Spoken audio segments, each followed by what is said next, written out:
First, let me show you a problem and then we are going to solve it. So here in Adobe Premiere Pro, there is a adjustment layer I have placed here. So when I edit my videos, very often I have to use transform effect. So if I just click and drag it here, every single time I use this transform effect, I have to go to here on this effect panel, and from here I have to deselect this use composition shutter, and then I have to increase the shutter angle maybe 180 degree.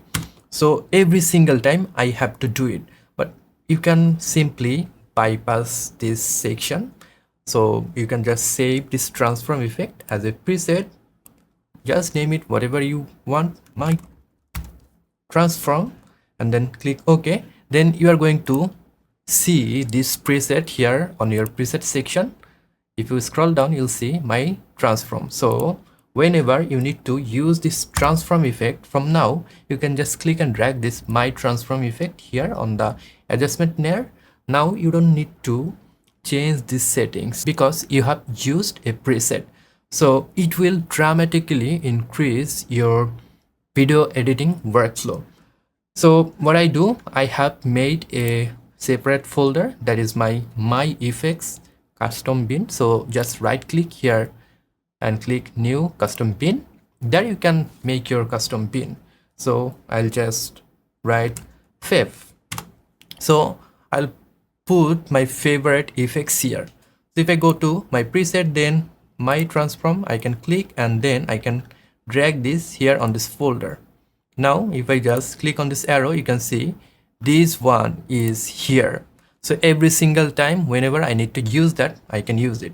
So this is my preset folder. Here I have added so many presets, so many effects that I often use.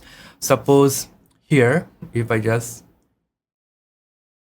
delete this and if I just click here, so there is a icon. So I simply can go here on this folder, and then if I just click and drag this slide in from left, so these will come from the left. If I play it back, want to color bit.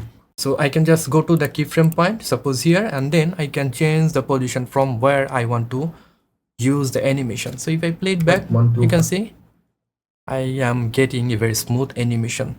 Like that, I have added so many effects that I use frequently. Suppose horizontal flip, Gaussian blur, then my conversion LUTs and whatnot. So you can just do it, make a custom bin and edit the effects that you are going to use, then change the values that you frequently use and save it as a preset. Place those on a custom bin on your effects panel, and then you can use those effects very easily whenever you need. So that is all for today. I hope you have liked this video. If you have liked this video and learned something new from this one, then you can give me a thumbs up.